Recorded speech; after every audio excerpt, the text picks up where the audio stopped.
ನಮ್ಮ ಜೀವನದ ಗುರಿ ಈಗ ಆಲ್ರೆಡಿ ನಮಗೆ ಗೊತ್ತಿದೆ. ಅದನ್ನು ಸ್ವಲ್ಪ ಫಾಸ್ಟ್ ಟ್ರ್ಯಾಕ್ ಮಾಡೋದು ಹೇಗೆ, ಅದನ್ನು ಬೇಗ ತಲುಪೋದು ಹೇಗೆ, ಅದನ್ನು ಈ ವಿಡಿಯೋದಲ್ಲಿ ನೋಡೋಣ. ಹಾಯ್, ನಾನು Bharati, law of attraction coach. ನಮಗೆ ಯಾರಾದರೂ ತಿಳಿಸ್ಕೊಟ್ರೆ ಎಷ್ಟು ಚೆನ್ನಾಗಿರುತ್ತಲ್ವ. ನಮ್ಮ ಗುರಿಗಳು ನಮಗೆ ಆಲ್ರೆಡಿ ಗೊತ್ತಿದೆ, ಅದನ್ನು ಸ್ವಲ್ಪ ಹೇಗೆ ಇನ್ನೂ ಬೇಗ ಮುಟ್ಟಬೇಕು ಅಂತ. ಆಲ್ರೆಡಿ ನಿಮ್ಗೆ ಏನಾದರೂ ನನ್ನ ಗುರಿ ಏನು ಅಂತಲೇ ಗೊತ್ತಿಲ್ಲ, ಇನ್ನೇನು ಫಾಸ್ಟ್ ಟ್ರ್ಯಾಕ್ ಮಾಡೋದು ಅಂತ ಸಂಶಯ ಇತ್ತು, ಅದೊಂದು ಪ್ರಶ್ನೆ ಇತ್ತು ಅಂದರೆ ಈ ಹಿಂದಿನ ವಿಡಿಯೋದಲ್ಲಿ ನಾನು ಮೆನ್ಷನ್ ಮಾಡಿದ್ದೀನಿ. ನಿಮ್ಮ ಜೀವನದ ಗುರಿ ಏನು ಅಂತ ನೀವು ಕಂಡುಕೊಳ್ಬೇಕು ಅಂತಂದರೆ ಒಂದು ಅದ್ಭುತವಾದ ಉಪಾಯ ಇದೆ. ಆ ವಿಡಿಯೋನ ದಯವಿಟ್ಟು ನೋಡಿ, ನನ್ನ ಚಾನಲಲ್ಲಿ ಆಲ್ರೆಡಿ ಅದು ಪಬ್ಲಿಷ್ ಆಗಿದೆ. ಸರಿ, ಈಗ ನೋಡೋಣ. ನಿಮ್ಗೆ ಎಲ್ರಿಗೂ ಈಗ ಗೊತ್ತಿರೋ ಹಾಗೆ ಲಾ ಆಫ್ ಅಟ್ರಾಕ್ಷನ್ ಅಂದರೆ ನಾವು ಅದನ್ನು ನಂಬ್ತೀವೋ ಬಿಡ್ತೀವೋ ಅದ್ರ ಮೇಲೆ ಅದು ನಿರ್ಧಾರಿತವಾಗಿಲ್ಲ, ಎಲ್ಲರ ಮೇಲೂ ಕೆಲಸ ಮಾಡ್ತಾನೆ ಇರುತ್ತೆ. ನನ್ನ ಒಂದು ಸಜೆಷನ್ ನಿಮಗೆ ಏನು ಅಂತಂದರೆ, ಇದರಲ್ಲಿ ನಂಬಿಕೆ ಇಡಿ, ಇದು ಖಂಡಿತ ಕೆಲಸ ಮಾಡಿಯೇ ಮಾಡುತ್ತೆ. ಸರಿನಾ? ಈಗ ಆ 3 ಫಾಸ್ಟ್ ಟ್ರ್ಯಾಕ್ ಟಿಪ್ಸ್ ಏನು ಅಂತ ನೋಡೋಣ. ಫಸ್ಟ್ ಒನ್, ಗ್ರ್ಯಾಟಿಟ್ಯೂಡ್ ಅಂದರೆ ಧನ್ಯವಾದಗಳನ್ನ ತಿಳಿಸೋದು. ನಮ್ಮಲ್ಲಿ ಆಲ್ರೆಡಿ ಏನು ಇದೆ ಅಲ್ವಾ, ನಾವು ಏನೇನು ಆಲ್ರೆಡಿ ಹೊಂದಿದ್ದೀವಿ. ಒಂದು ಉದಾಹರಣೆಗೆ, ನಮಗೊಂದು ಸ್ವಂತ ಮನೆ ಇದೆ, ನಮ್ಮ ಅಪ್ಪ ಅಮ್ಮ ಇದ್ದಾರೆ, ಒಳ್ಳೆಯ ಲೈಫ್ ಪಾರ್ಟ್ನರ್ ಇದ್ದಾರೆ, ಆರೋಗ್ಯವಂತ ಮಕ್ಕಳಿದ್ದಾರೆ, ಇದೆಲ್ಲವೂ ಕೂಡ ಪ್ಲಸ್ ಪಾಯಿಂಟ್. ಓಕೆ, ಸೊ ಈ ಥರ ಏನೇನು ನಿಮ್ಮಲ್ಲಿ ಆಲ್ರೆಡಿ ಇದೆ, ಹೊಂದಿದ್ದೀರಾ ನೀವು, ಅದಕ್ಕೆ ಥ್ಯಾಂಕ್ಸ್ ಹೇಳೋದು, ಅದನ್ನು ಗ್ರ್ಯಾಟಿಟ್ಯೂಡ್ ಅಂತ ಕರೀತಾರೆ. ಈಗ ಜಾಬ್ ಇರೋರು, ನನಗೆ ಒಂದು ಜಾಬ್ ಇದೆ ಅಂತ ಅನ್ನೋದು, ಒಳ್ಳೆ ಸ್ಯಾಲ್ರಿ ತಗೊಳ್ತಾರೋ ನನಗೆ ಜಾಬ್ ಪ್ಲಸ್ ಒಳ್ಳೆ ಸ್ಯಾಲ್ರಿ ಇದೆ, ಒಳ್ಳೆ ಬಾಸ್ ಇದ್ದಾರೆ, ಇದು ಕೂಡ ಒಂದು ಪ್ಲಸ್ ಪಾಯಿಂಟೇ. ಒಳ್ಳೆ ಸಹೋದ್ಯೋಗಿಗಳಿರೋದು, ಅದು ಕೂಡ ಪ್ಲಸ್ ಪಾಯಿಂಟ್. ಅದೆಲ್ಲದನ್ನು ಕೂಡ ಒಂದು ಲಿಸ್ಟ್ ಮಾಡಿಕೊಡಿ. ಇದನ್ನು ಗ್ರ್ಯಾಟಿಟ್ಯೂಡ್ ಅಂತ ಹೇಳ್ತೀವಿ, ಅಂದರೆ ಇರೋದಕ್ಕೆ ಧನ್ಯವಾದಗಳನ್ನ ಹೇಳೋದು.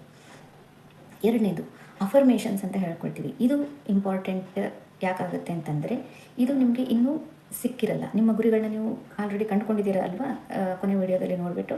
ಸೊ ಆ ಗುರಿಗಳನ್ನ ಮುಟ್ಟೋದಕ್ಕೆ ಏನೇನು ನೀವು ಆ್ಯಕ್ಷನ್ ಸ್ಟೆಪ್ಸ್ ತೊಗೊಳ್ತಾ ಇದ್ದೀರಾ, ಅದರ ಜೊತೆಗೇ ನೀವು ಬರ್ಕೊಳ್ಬೇಕಾಗತ್ತೆ ಅಫರ್ಮೇಷನ್. ನಿಮಗೆ ಅಫರ್ಮೇಷನ್ಸ್ ಹೇಗೆ ಬರ್ಕೊಳ್ಬೇಕು ಅಂತ ಅನ್ನೋದು ಗೊತ್ತಿಲ್ಲ ಅಂತಂದರೆ, ಅಫರ್ಮೇಷನ್ಸ್ ಅಂತ ಕಮೆಂಟ್ ಬಾಕ್ಸಲ್ಲಿ ಕಮೆಂಟ್ ಮಾಡಿ, ನಾನು ಅದ್ರ ಬಗ್ಗೆ ವಿಡಿಯೋ ಮಾಡಿ ಹಾಕ್ತೀನಿ. ಆಲ್ರೆಡಿ ನಿಮಗೆ ಗೊತ್ತಿದ್ರೆ ತುಂಬಾ ಸಂತೋಷದ ವಿಚಾರ. ಸೊ ಅಫರ್ಮೇಷನ್ಸ್ನ ಬರ್ಕೊಳ್ಳಿ. ಉದಾಹರಣೆಗೆ ಹೇಳೋದಾಯಿತು ಅಂತಂದರೆ, ನನಗೆ ಈಗ ಜಾಬಲ್ಲಿ ಪ್ರಮೋಷನ್ ಸಿಕ್ಕಿದೆ, ಈಗ ಎಕ್ಸಿಕ್ಯೂಟಿವ್ ಇರ್ತೀರಾ, ನೆಕ್ಸ್ಟ್ ಮ್ಯಾನೇಜರಲ್ ಪೋಸ್ಟಿಗೆ ನೀವು ವಿಶ್ ಮಾಡ್ತಾ ಇದ್ದೀರಾ ಅಂತಂದರೆ ನೀವೇನು ಬರ್ಕೋಬೋದು, ನನಗೆ ಆಲ್ರೆಡಿ ಮ್ಯಾನೇಜರ್ ಪೋಸ್ಟ್ ಸಿಕ್ಕಿದೆ, ಅದಕ್ಕಾಗಿ ನಾನು ತುಂಬ ಖುಷಿ ಇದ್ದೀನಿ. ಇಲ್ಲಿ ಒಂದು ಚೆಕ್ ಪಾಯಿಂಟ್ ಏನು ಅಂತಂದರೆ, ನೀವು ಅಫರ್ಮೇಷನ್ಸ್ ಬರ್ಕೊಳ್ಳುವಾಗ ಬರೀ ಕೇವಲ ನಿಮ್ಮ ಗುರಿಯಿಂದ ನಾನು ಆಲ್ರೆಡಿ ಹೊಂದಿಬಿಟ್ಟಿದ್ದೀನಿ ಅಂತ ಬರ್ಕೊಳ್ಳೋದಲ್ಲದೆ, ಅದಕ್ಕೆ ಒಂದು ಎಮೋಷನ್ನ ಆ್ಯಡ್ ಮಾಡಬೇಕು.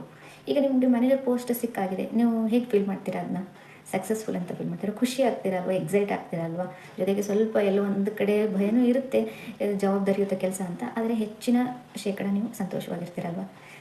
ಸೊ ನೀವು ಏನು ಬರ್ಕೊಳ್ಬೇಕು ಅಂದರೆ, ನನಗೆ ತುಂಬ ಖುಷಿಯಾಗಿದೆ, ನಾನು ಆಲ್ರೆಡಿ ಈಗ ಮ್ಯಾನೇಜರ್ ಆಗಿಬಿಟ್ಟಿದ್ದೀನಿ, ಥ್ಯಾಂಕ್ ಯು ಗಾಡ್ ಅಂತ ಒಂದು ಅಫರ್ಮೇಷನ್ ಬರ್ಕೊಳ್ಳೋದು. ಇನ್ನೊಂದು ಉದಾಹರಣೆ ತೊಗೊಳ್ಳೋದಾದರೆ, ಹೆಲ್ತ್ ವಿಷಯದಲ್ಲಿ ನೀವು ಒಂದು 5 kg ತೂಕವನ್ನು ಇಳಿಸಬೇಕು ಅಂತ ಅಂದ್ಕೊಂಡಿದ್ದೀರಾ ಅಂದ್ಕೊಳ್ಳಿ. ಆವಾಗ ನೀವು ಯಾವ ರೀತಿ ಬರ್ಕೊಳ್ಬೇಕು, ನಾನು ನನ್ನ 5 kg ತೂಕವನ್ನು ಇಳಿಸಿದ್ದೀನಿ, ನನ್ನ ಹಳೆಯ ಬ್ಯೂಟಿಫುಲ್ ಡ್ರೆಸ್ಸಸ್ ಎಲ್ಲದೂ ನನಗೆ ಈಗ ಚೆನ್ನಾಗಿ ಫಿಟ್ ಆಗ್ತಾ ಇದೆ, ಈ ಥರ. ಓಕೆನಾ? ಇನ್ನೂ ಒಂದು ಉದಾಹರಣೆ ತೊಗೊಳ್ಳೋದಾಯಿತು ಅಂತಂದರೆ, ಮಕ್ಕಳಾಗಿದ್ದವರು ಅಂದರೆ ಯಾರು ಮಕ್ಕಳು ಈ ವಿಡಿಯೋನ ನೋಡ್ತಾ ಇದ್ದರೆ, ನೀವು ಪರೀಕ್ಷೆಯಲ್ಲಿ ಔಟ್ ಆಫ್ ಔಟ್ ಮಾರ್ಕ್ಸ್ ತೊಗೊಳ್ಬೇಕು ಅಂತ ಅಂದ್ಕೊಂಡಿದ್ರಿ ಅಂತಂದರೆ, ನಾನು ಈಗ ಬರೋ ಪರೀಕ್ಷೆಯಲ್ಲಿ 40ಕ್ಕೆ 40 ಅಂಕಗಳನ್ನ ತೊಗೊಂಡಿದ್ದೀನಿ, ನನಗೆ ತುಂಬ ಖುಷಿ ಆಗ್ತಾ ಇದೆ, ನನಗೆ ಟೀಚರು, ನನ್ನ ಫ್ರೆಂಡ್ಸ್ ಎಲ್ಲರೂ ಕಂಗ್ರ್ಯಾಚುಲೇಟ್ ಮಾಡ್ತಾ ಇದ್ದಾರೆ, ಐ ಫೀಲ್ ಸೋ ಹ್ಯಾಪಿ, ಈ ಥರ ಬರ್ಕೊಳ್ಬೇಕು. ಆಲ್ರೆಡಿ ಇದು ಆಗಿದೆ ಅಂತ ಅಂದ್ಕೊಂಡು ಅದಕ್ಕೊಂದು ಎಮೋಷನ್ನ ಸೇರಿಸ್ಬಿಟ್ಟು ನೀವು ಅಫರ್ಮೇಷನ್ನ ಬರ್ಕೊಳ್ಬೇಕು. ಇದು 2ನೇ ಸ್ಟೆಪ್. 3ನೇ ಸ್ಟೆಪ್ ಏನು ಅಂತಂದರೆ ವಿಜುವಲೈಸೇಷನ್. ಈ ವಿಜುವಲೈಸೇಷನ್ ಅನ್ನೋದು ತುಂಬಾ ಪರಿಣಾಮಕಾರಿಯಾದ ಒಂದು ಮೆಥಡ್ ಅಂತ ಹೇಳ್ಬೋದು. ಏನಂತಂದರೆ, ಈಗ ನೀವು ಫಾರ್ ಎಕ್ಸಾಂಪಲ್ ನೀವು ವಿಜುವಲೈಸ್ ಪರ್ಸನ್ ಹೌದೋ ಇಲ್ಲೋ ಹೇಗೆ ಗೊತ್ತಾಗುತ್ತೆ ಅಂತಂದರೆ, ನೀವೊಂದು ಹಾಡು ಕೇಳ್ತಾ ಇರ್ತೀರಾ ಅಂತ ಅಂದ್ಕೊಳ್ಳಿ. ಆ ಹಾಡು ನಿಮಗೆ ತುಂಬ ಫೇವ್ರೆಟ್ ಸಾಂಗ್ ಆಗಿರುತ್ತೆ. ಆ ಟೈಮಲ್ಲಿ ಆ ಹಾಡಿನಲ್ಲಿ ಯಾರ್ಯಾರು ಇದ್ದರು, ಅಥವಾ ದೇವ್ರ ಹಾಡಿತ್ತು ಅಂತಂದರೆ ನಿಮ್ಮ ಅನುಭವ ನಿಮಗೆ ಆಟೋಮೆಟಿಕಲಿ ಮೈಂಡಲ್ಲಿ ರೀಕಾಲ್ ಆಗ್ತಾ ಹೋಗುತ್ತೆ. ನೀವು ಅದನ್ನು ನೋಡದೇ ಇದ್ದರೂ ಕೂಡ ಅದನ್ನ ರೀಕಲೆಕ್ಟ್ ಮಾಡ್ಕೊಳ್ತಾ ಹೋಗ್ತೀರಾ ಅಲ್ವಾ. ಸೊ ಅಥವಾ ನಿಮ್ಗೆ ಯಾವ್ದಾದ್ರು ಒಂದು ಇಷ್ಟವಾಗಿರೋ ಪರ್ಸನ್ನ ಅದರ ಹಾಡಲ್ಲಿ ನೆನಪಿಸ್ಕೊಳ್ತಾ ಇರ್ಬೋದು. ಈಗ ನಿಮ್ಮ ತಾಯಿ ಬಗ್ಗೆ ಏನೋ ಒಂದು ಹಾಡು ಕೇಳ್ತಾ ಇರ್ತೀರ ಅಂದ್ಕೊಳ್ಳಿ, ನಿಮ್ಮ ಅಮ್ಮನ ನೆನಪಾಗ್ಬೋದು.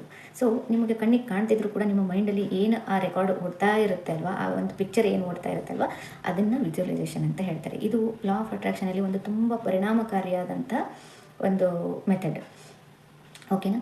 ಸೊ ನೀವು ಗುರಿಗಳನ್ನು ನೀವು ಅಫರ್ಮೇಷನ್ಸಲ್ಲಿ ಏನು ಬರೆದುಕೊಂಡಿರ್ತೀರಲ್ವ, ಅದನ್ನು ಬರೆದುಕೊಂಡು ಆದಮೇಲೆ ಅದನ್ನು ನೀವು ವಿಜುವಲೈಸ್ ಮಾಡಬೇಕು. ಈಗ ನಾನು ಕೊನೆಯಲ್ಲಿ ಒಂದು ಉದಾಹರಣೆ ಹೇಳಿದೆ, ಒಂದು ಯಾವುದಾದ್ರು ಮಗು ನನಗೆ 40ಕ್ಕೆ 40 ಅಂಕಗಳು ಬಂದಿದೆ, ನನ್ನ ಟೀಚರ್ಸ್, ನನ್ನ ಫ್ರೆಂಡ್ಸ್ ಎಲ್ಲರೂ, ಪೇರೆಂಟ್ಸ್ ಎಲ್ಲರೂ ಕಂಗ್ರ್ಯಾಚುಲೇಟ್ ಮಾಡ್ತಾ ಇದ್ದಾರೆ ಅಂತ ಕಣ್ಣು ಮುಚ್ಕೊಂಡ್ಬಿಟ್ಟು ಯಾವುದಾದ್ರೂ ಒಂದು ನಿಮಗೆ ತುಂಬ ಇಷ್ಟವಾಗಿರೋ ಸಾಂಗ್ ಹಾಕ್ಕೊಂಡು ಅದನ್ನು ಇಮ್ಯಾಜಿನ್ ಮಾಡಿ. ಈಗ ನೀವು ಕ್ಲಾಸಲ್ಲಿ ಪೇಪರ್ ಕೊಟ್ಟಿದ್ದಾರೆ, ನೀವು ಪರೀಕ್ಷೆ ಬರೆದಿರೋ ಪೇಪರ್ ಕೊಟ್ಟಿದ್ದಾರೆ, ಟೀಚರ್ ಹೇಳ್ತಾ ಇದ್ದಾರೆ ಏನಪ್ಪ ಔಟ್ ಆಫ್ ಔಟ್ ಮಾರ್ಕ್ಸ್ ತೊಗೊಂಡಿದ್ಯಾ, ತುಂಬ ಶ್ರಮ ಪಟ್ಟಿದ್ಯಾ ಅಂತ ಅನಿಸುತ್ತೆ, very good, keep it up ಅಂತ ಹೇಳ್ತಾರೆ ಟೀಚರು. ಆಮೇಲೆ ಎಲ್ಲರ ಹತ್ರನೂ ಕ್ಲಾಪ್ಸ್ ಹಾಕಿಸ್ತಾರೆ, ನಿನ್ನ ಫ್ರೆಂಡ್ಸ್ ಎಲ್ಲ ಬಂದುಬಿಟ್ಟು ನಿನಗೆ ಕಂಗ್ರ್ಯಾಚುಲೇಟ್ ಮಾಡ್ತಾರೆ. ಈ ಥರ ಮನೆಯಲ್ಲಿ ಬಂದಾಗ ನಿನ್ನ ಅಪ್ಪ ಅಮ್ಮ ಅದಕ್ಕೆ ಹೇಗೆ ರೆಸ್ಪಾಂಡ್ ಮಾಡ್ತಾರೆ, ಇದನ್ನು ನೀವು ಆಲ್ರೆಡಿ ನಿಮ್ಮ ಮೂವಿನ ನೀವೇ ಕ್ರಿಯೇಟ್ ಮಾಡ್ತಾ ಇದ್ದೀರಾ, ಅದನ್ನು ವಿಜುವಲೈಸೇಷನ್ ಅಂತಾರೆ. ಐ ಹೋಪ್ ನಿಮಗೆ ಅರ್ಥ ಆಗಿದೆ ಅಂತ ಅಂದ್ಕೊಂಡಿದ್ದೀನಿ. ಗೊತ್ತಾಗಿಲ್ಲ ಅಂತಂದರೆ ವಿಜುವಲೈಸೇಷನ್ ಅಂತ ಕೂಡ ಕಮೆಂಟ್ ಮಾಡಿ, ಅದ್ರ ಮೇಲೂ ಒಂದು ಡೀಟೇಲಾಗಿ ವಿಡಿಯೋ ಮಾಡಿ ಹಾಕೋಣ. ಓಕೆ, ಈ 3 ವಿಷಯಗಳು ಏನಿದೆ ನಿಮ್ಮ ಗುರಿಯನ್ನು ತಲುಪೋದಕ್ಕೆ ತುಂಬಾ ಸಹಾಯ ಮಾಡುತ್ತೆ. ಲೈಕ್ ಫಾಸ್ಟ್ ಟ್ರ್ಯಾಕ್ ಮಾಡೋದಕ್ಕೆ ತುಂಬ ಸಹಾಯ ಮಾಡುತ್ತೆ.